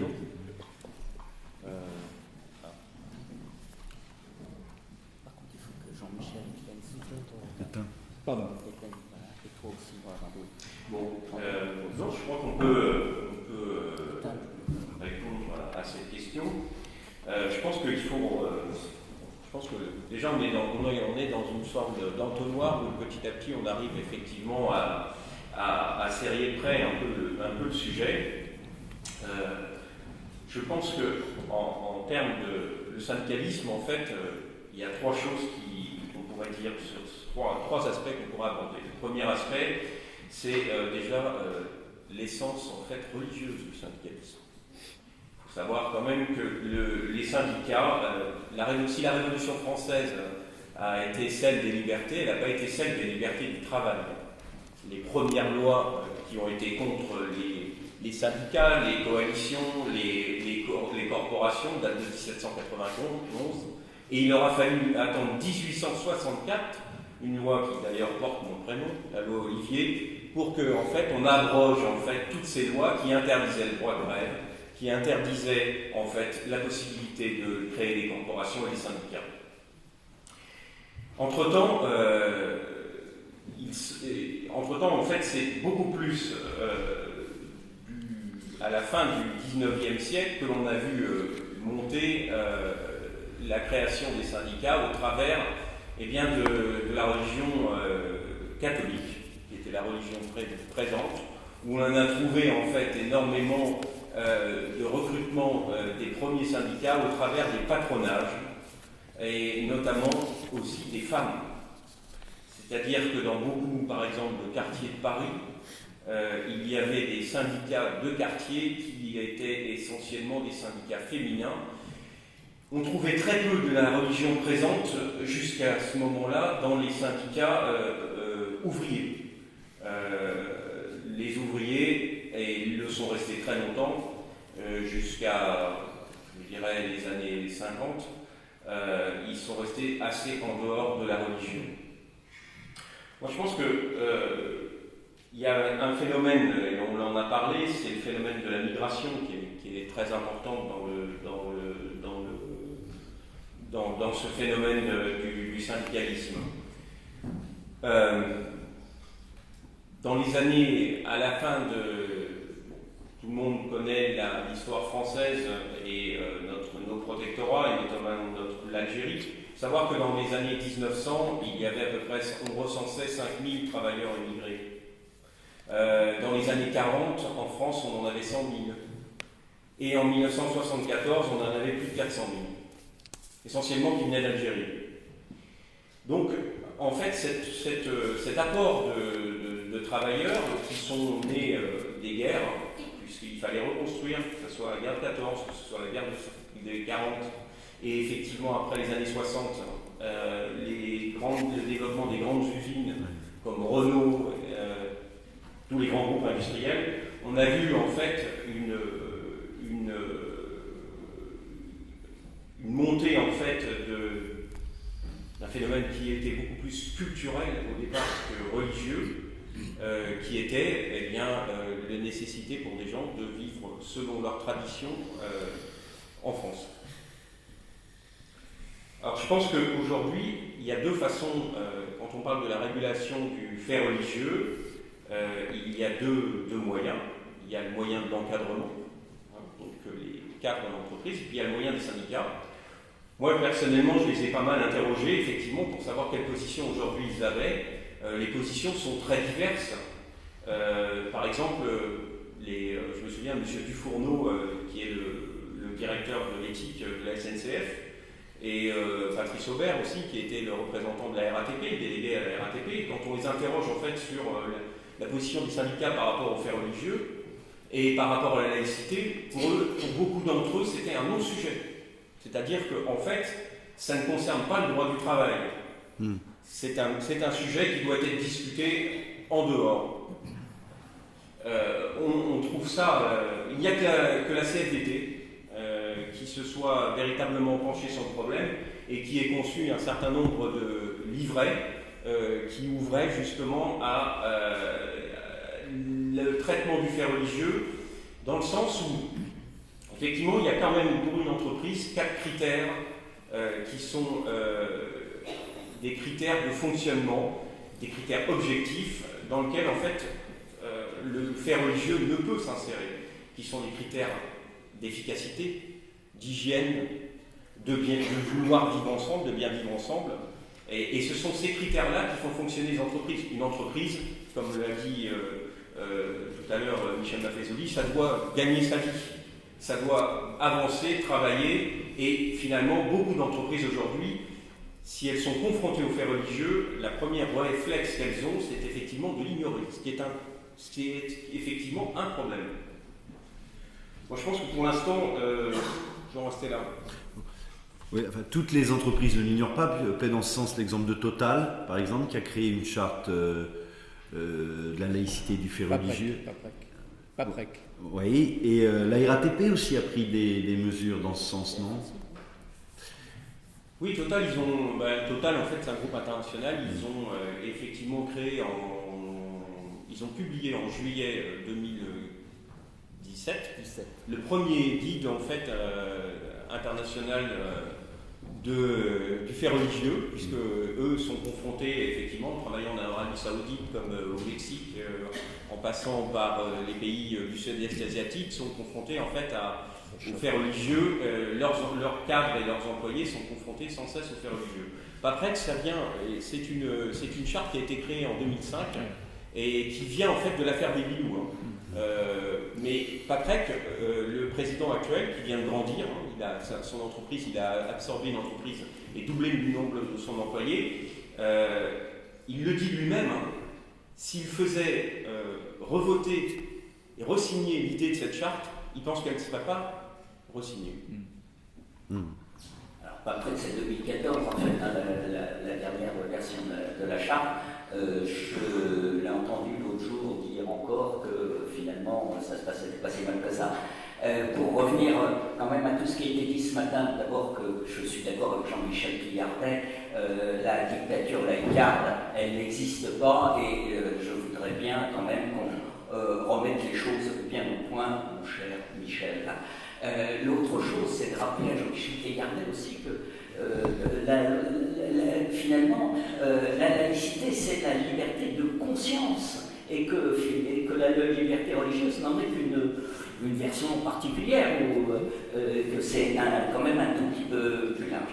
Et puis, j'ai entendu le délégat Cartago tout à l'heure, Michel, et ça me fait dire qu'aujourd'hui, moi, je devrais commencer mon intervention par dire je suis Charlie, je reste Charlie, je serai toujours Charlie.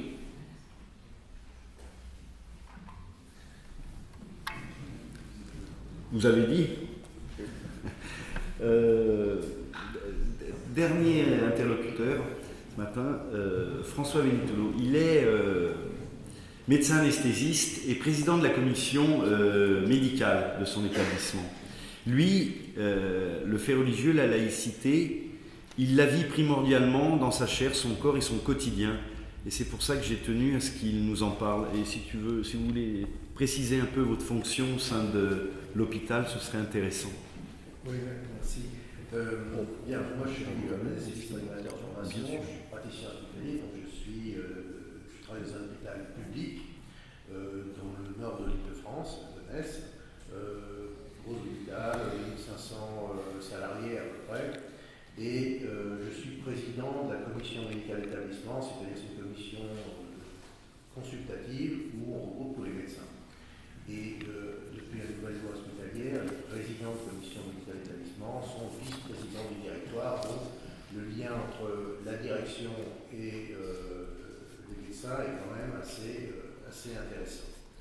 Alors, sans avoir le talent des orateurs précédents, je vais rapidement vous parler un petit peu de l'hôpital parce que vous parlez d'entreprise, l'hôpital c'est devenu une entreprise soumise à des règles qui sont d'ailleurs pas des gros mots, ce sont des règles normales et je trouve qu'il y a des bons côtés. Mais ce qu'il faut savoir, c'est quand même peut-être 120, 130, 140 métiers différents dans un hôpital. Ce sont à la fois des seniors, des gens qui sont sur une carrière hospitalière avec des CDI, mais aussi beaucoup de CDD. On a des étudiants, on parle d'étudiants, donc on a des gens qui sont en formation qui vont depuis formation post-baccalauréat pour les élèves infirmières, mais aussi pour les internes, donc après 6-7 années de médecine. Donc on doit gérer un petit peu tout ça. Il faut savoir aussi que le fonctionnement d'un établissement public de santé aujourd'hui a beaucoup bougé. Vous évoquiez tout à l'heure tous ces changements auxquels il faut s'adapter. Aujourd'hui, ça a beaucoup bougé et en particulier dans le recrutement des médecins. Vous n'ignorez pas les difficultés dans certaines spécialités, et j'y reviendrai rapidement après, que nous avons pour recruter des médecins. Ça veut dire qu'on recrute beaucoup de médecins étrangers. CE, bien sûr, mais aussi hors diplôme CE, ce qui n'est pas facile. Ensuite, ce qu'il faut comprendre, c'est que quelques exemples. Alors, je crois en effet que le principe de neutralité est pour moi quelque chose qui est un petit peu le fil conducteur de ce qu'on doit chercher. Il ne faut pas chercher non plus à aller trop vite, trop loin, et parfois il faut prendre son temps pour aller vite. On est dans une logique d'entreprise avec beaucoup de sous-traitance. Aujourd'hui, le ménage est sous-traité par une entreprise extérieure à l'hôpital qui a sa propre liberté de choix de ses salariés, et vous avez bien compris qu'on a beaucoup de femmes qui peuvent porter un foulard pendant leur travail. On ne peut pas, du jour au lendemain, sous un prétexte de laïcité, être dans aujourd'hui vous enlevez votre foulard. Ce sont des femmes qui, ça fait 50 ans qu'elles vivent comme ça. Il faut trouver un autre moyen de discussion pour les amener à comprendre que ce n'est pas possible ou ça ne peut pas se faire de cette façon-là. Mais je crois qu'il ne faut pas être brutal dans la façon dont on va aborder ces sujets, parce que pour moi seul le résultat compte, et s'il faut passer 3 mois à expliquer, à discuter avec l'employeur comment, pourquoi on ne peut pas continuer comme ça, je crois que c'est important. Mais à l'hôpital, on a souvent tendance à présenter le problème de la laïcité avec la femme voilée qui vient voir un médecin homme et qui ne veut pas se faire examiner. Je veux dire que ça, c'est un problème qui est dépassé. Les vrais problèmes, à mon sens, aujourd'hui, ce sont quoi? Ce sont des problèmes de laïcité entre des médecins entre eux, entre les médecins et la direction, entre le pouvoir médical, entre autres. Quand vous prenez jusqu'où peut-on tolérer une certaine marge de manœuvre? Un établissement se doit de faire fonctionner ses services et d'apporter aux patients un minimum de sécurité. Quand vous avez des spécialités en grande difficulté, prenons l'imagerie médicale, les radiologues, on n'en trouve pas, et surtout pas dans le service public, et que vous avez une femme radiologue qui est là et qui a une place en dehors de ses fonctions et de ses obligations de service. C'est vrai que quand on travaille au bloc opératoire, c'est tout à fait naturel.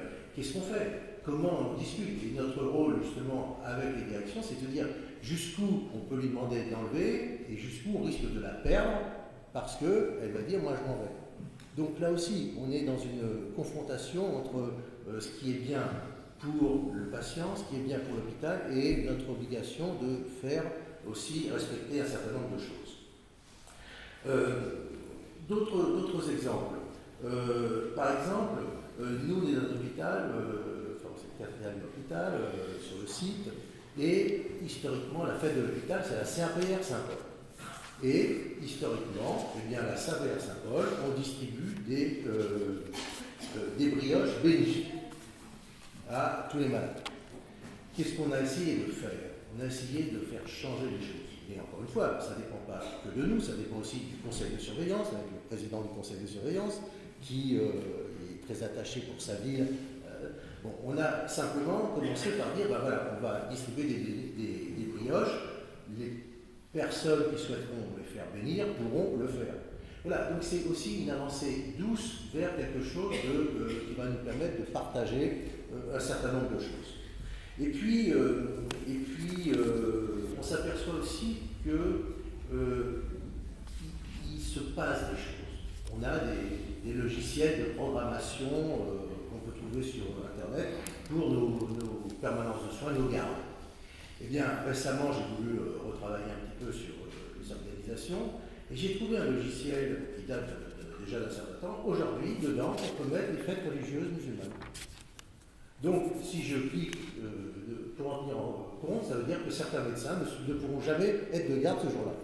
Donc ça, c'est quelque chose qui n'était jamais arrivé avant. Donc, il faut y réfléchir. Autre exemple, en tant que président de la CME, on a des sous-commissions, qualité, antibiothérapie, infection. Et moi, j'ai voulu mettre en place une sous-commission de la laïcité. Ça m'a été un peu refusé. Enfin, ça m'a été refusé, à 50-50. Moi, je voulais qu'on ait un vrai discours vis-à-vis des médecins sur comment on traite ce problème entre nous.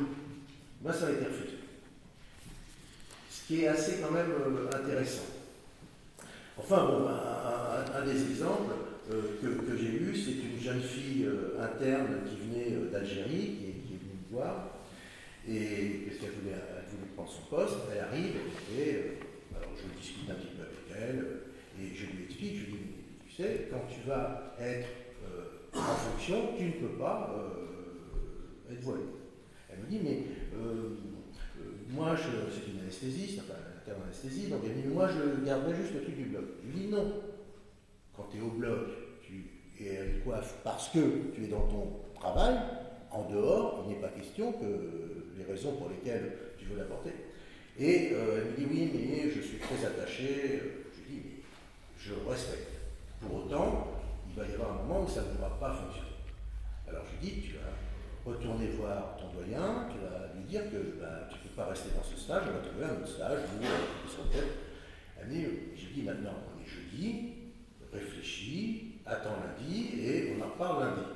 Et entre-temps, j'ai dans mon service une femme, une aide-soignante, qui porte le voile quand elle est à l'extérieur, et quand elle vient, elle est tout à fait naturelle. Et je lui ai dit, reste, je vais te mettre en relation avec cette personne, vous allez discuter un petit peu.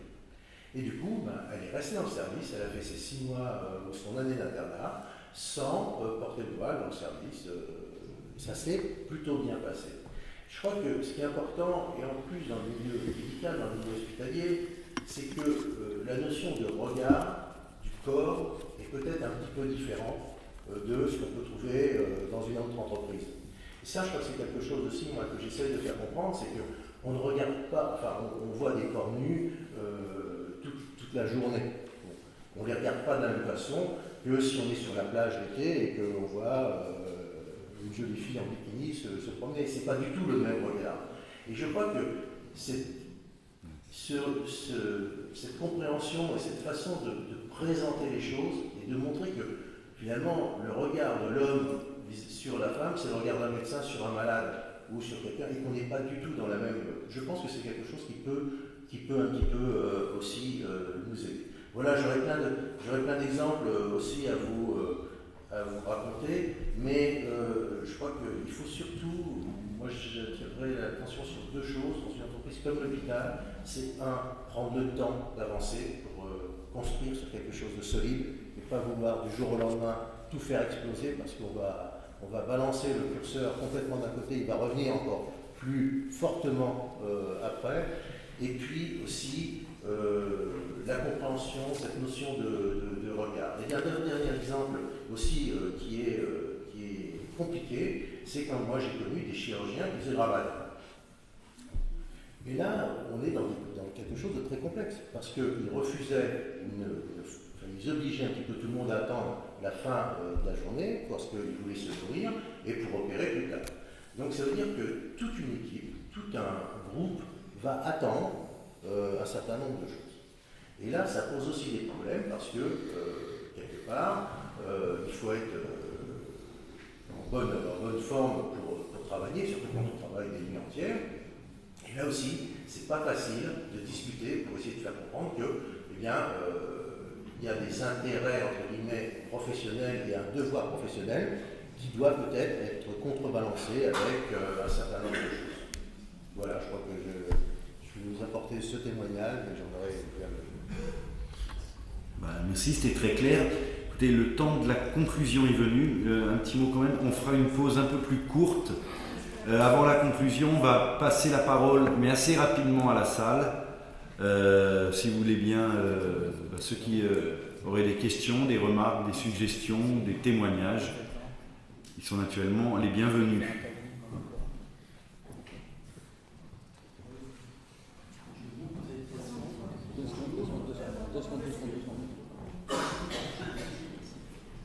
Bonjour, Thierry Andrieux du groupe l'École de commerce de La Rochelle et membre de la Fédération européenne des écoles. Je voudrais déjà souligner que j'appartiens à une école de commerce privée où on respecte finalement, les croyances, qu'elles soient religieuses ou non, et je crois que c'est un des fondamentaux même du système pédagogique au sein de notre école. Je dirige personnellement donc un service de formation professionnelle, de formation continue. Et ce que vous évoquez, Jean-Louis, tout à l'heure, notamment dans la difficulté du manager aujourd'hui dans l'entreprise à être confronté à des situations justement qui touchent les faits religieux, qui sont mal malheureusement pour nous, encore peu avouable. Et le manager opérationnel a de grandes difficultés à gérer parce qu'il y a soit un non-dit de la part de la gouvernance et on ne sait pas comment attaquer finalement ou faire découvrir ou accompagner tout simplement. Et donc je vous entends, c'est bien l'accompagnement pour essayer d'arranger et d'accompagner au mieux les entreprises. Alors peut-être ça existe dans les très grands groupes, mais en tout cas dans les plus nombreuses, à savoir les TPE et même certaines grandes entreprises, on a vraiment cette difficulté-là, et ce n'est pas encore aujourd'hui une prise de conscience de la part des clients. Alors voilà, c'était simplement cette réflexion, et c'est comment peut-être peut-on aller vers l'entreprise pour essayer de casser un peu cela et accompagner justement des gens dans le quotidien. Je peux dire quelque chose? Oui, bien sûr. Non, je voulais partager l'observation qui vient d'être faite. D'ailleurs, j'ai fait une conférence sur la laïcité à l'école de commerce de La Rochelle il y a quelques années. J'étais invité, je ne sais plus le nom de la personne qui m'avait invité. Et les étudiants ne sont pas venus, c'était le soir et ça ne les intéressait pas. Et je pense à ça, et ce qui est important dans tous les... Non mais c'est vrai. Et le manager face à la fête religieuse dans l'entreprise, mais pour tout le monde, c'est qu'il faut absolument, et peut-être que la fédération peut s'engager là-dessus, il faut absolument que nous favorisions l'enseignement de la laïcité.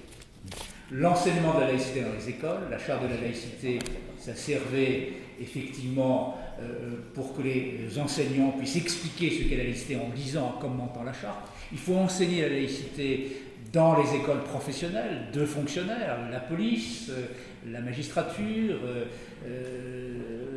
à l'hôpital.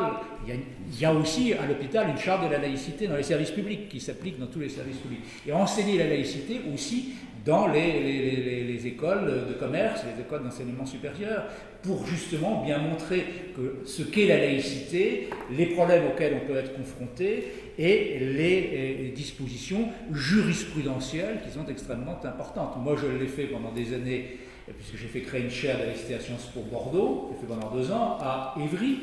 Et à Évry, et je termine là-dessus, c'est intéressant sur notre sujet, j'enseignais la laïcité, donc j'enseignais les grandes lois sur la laïcité, la loi sur l'école notamment. Et il y avait, c'est l'université d'Évry, c'est dans la région parisienne, c'est une université où il y a beaucoup de personnes d'origine musulmane. Et je donnais des cours de laïcité, il y avait au début une centaine d'étudiants, puis à la fin ils ne sont plus que 50 généralement, mais j'avais toujours face à moi un public d'étudiants qui portaient le foulard. Et de jeunes musulmans qui ne portaient rien, mais qui étaient des jeunes musulmans. J'ai donné mon cours de laïcité en toute tranquillité. Je n'ai eu aucune difficulté. Quelquefois, à la fin du cours, l'une de ces jeunes femmes venait me voir et me disait « Oui, sur la loi sur l'école, oui, je suis d'accord, je ne suis pas d'accord. » Mais cela se passait dans un respect mutuel et il n'y a jamais eu d'atteinte, d'empêchement par ces jeunes musulmans qui entendaient parler de la laïcité française et des grandes lois sur la laïcité. Donc je crois qu'il faut enseigner, il faut faire de la pédagogie et la fédération dans les écoles en question pour effectivement essayer d'instaurer cette pédagogie de la laïcité. Je vais rebondir là-dessus en disant que le conseil scientifique et le collège des experts de la Fédé a produit 4 ouvrages et 2 d'entre eux traitent justement de la laïcité. Ils sont disponibles si vous les souhaitez. C'est L'homme et l'Europe et L'homme et le monde. Et je crois, cher Jean-Michel, que tu as rédigé des articles sur la laïcité. Donc la question de la laïcité est en effet inscrite au programme pédagogique des étudiants de la Fédé. Donc s'il y a personne, vous pourriez discuter pendant le petit... Ah si, il y avait un commentaire. Bonjour, Michel Comtois, je suis un ancien commissaire de police et j'ai été à une époque directeur de l'École nationale de police à Sens précisément. Je voulais rebondir, c'est ce que je voulais dire, rebondir sur ce qu'a dit Jean-Michel Guillardet. Donc je confirme qu'il y a eu une évolution dans l'enseignement du fait religieux et de la laïcité, enfin concomitamment évidemment, dans les écoles de police, et donc la charte de la laïcité des services publics est enseignée et développée dans les écoles de gardiens de la paix et l'école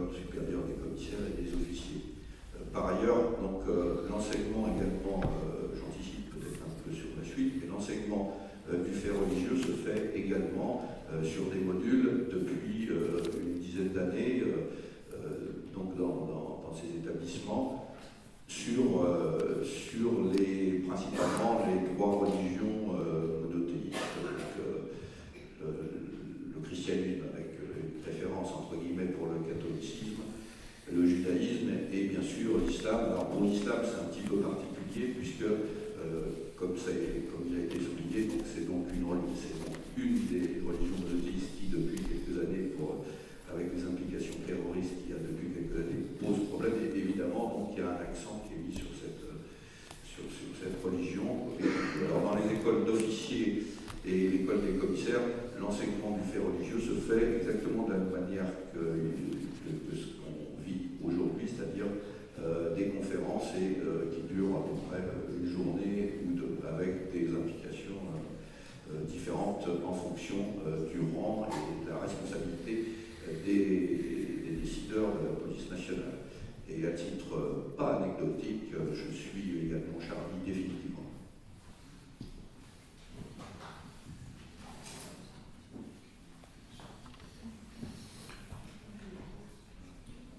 Oui, la conclusion de la première table ronde, on laisse la parole à Michel et on fera une pause un peu plus courte que prévu. C'est pas la première fois que j'entends et j'ai participé à beaucoup de débats sur la laïcité, que justement cela n'intéressait absolument plus les jeunes générations. Et ça pose question quand même, à nous. Peut-être d'ailleurs que d'une manière beaucoup plus profonde, c'est le mot éducation qui n'est plus pertinent. L'éducation, c'est que celui qui sait, il tire. Et de ce point de vue, revenir à une autre forme de socialisation, qui est l'initiation, peut être beaucoup plus intéressant. C'est-à-dire accompagner quelque chose.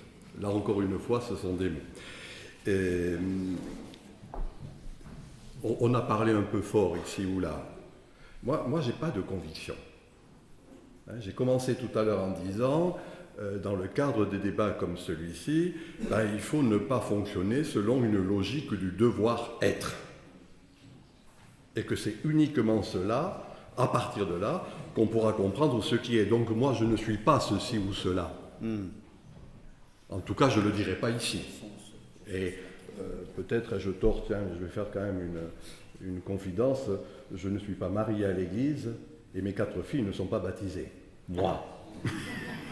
Voilà, donc je ferme ma parenthèse. Non, on n'a pas à faire état de nos convictions. Peut-être même faut-il se purger de nos convictions. Et que c'est ainsi que l'on atteindra la neutralité axiologique fondamentale. C'est Weber qui dit ça. Mais on peut être, cher Michel, on peut être fier de ses convictions. Non, mais bien sûr, mais... On peut être fier de ses convictions, mais bien manifester ses convictions, c'est la liberté. Non, mais j'entends. Mais non, je pense sincèrement qu'on peut être militant, on peut agir, etc. Mais dans le cadre d'un débat intellectuel, moi je suis pour la distinction entre le savant et le politique. Voilà, mais de manière à éclairer éventuellement l'action militante, l'action politique. Mais que d'abord, il faut se purger de quelque chose. Voilà, mais c'est tout.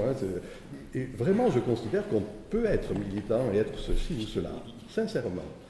Mais même si je n'ai jamais voté de ma vie. C'est un tort. Je le sais. Et si je n'ai pas de carte d'électeur, je le sais.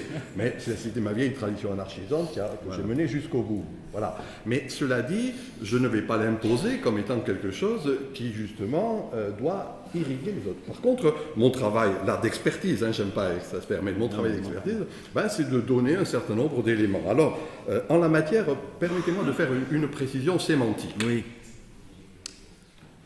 On a dit le fait religieux. Oui, oui. Il faut faire une distinction entre la religion et la foi.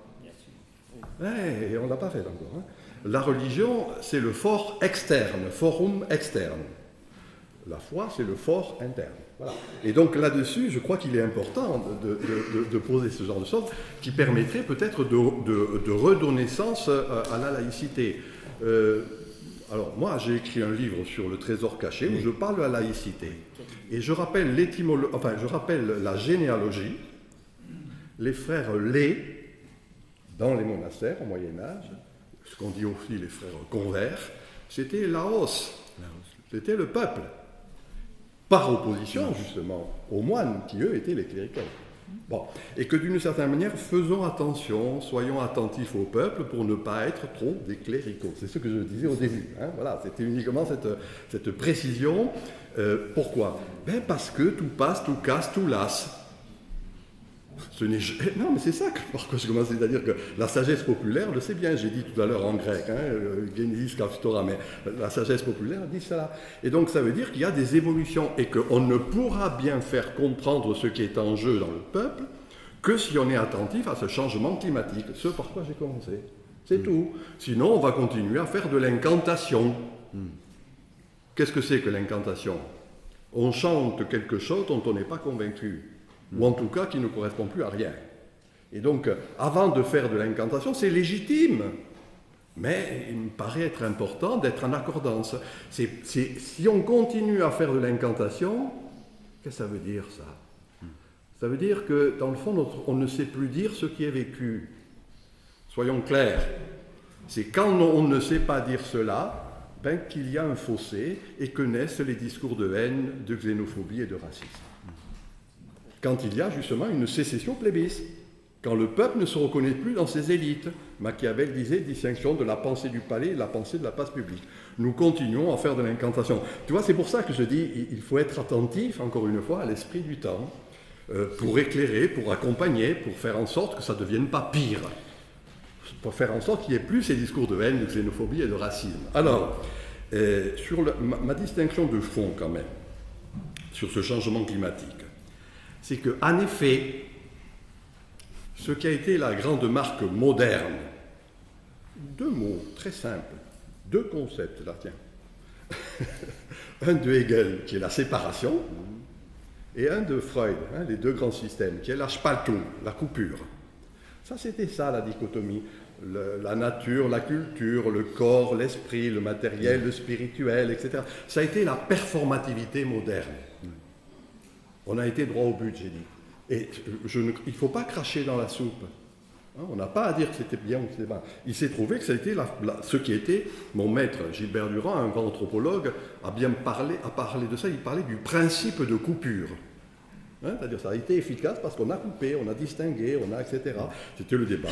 Il se trouve qu'actuellement, ce qu'est l'esprit du temps, disons-le tout net, c'est ce gros mot savant, holistique, holisme. Interaction, réversibilité, partage, machin chose, etc. Ce que l'on voit à bien des égards sur ce qu'est la toile. Où de fait, je ne peux plus imposer quelque chose d'en haut, mais je suis obligé de rentrer en interaction avec cette horizontalité qui est là.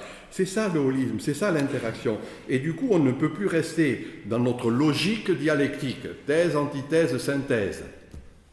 On arrivera quelque part à une solution, à une résolution. Ça, c'est la conception dramatique de la modernité. Drao, dramen. Il y a une solution, une résolution. Karl Marx.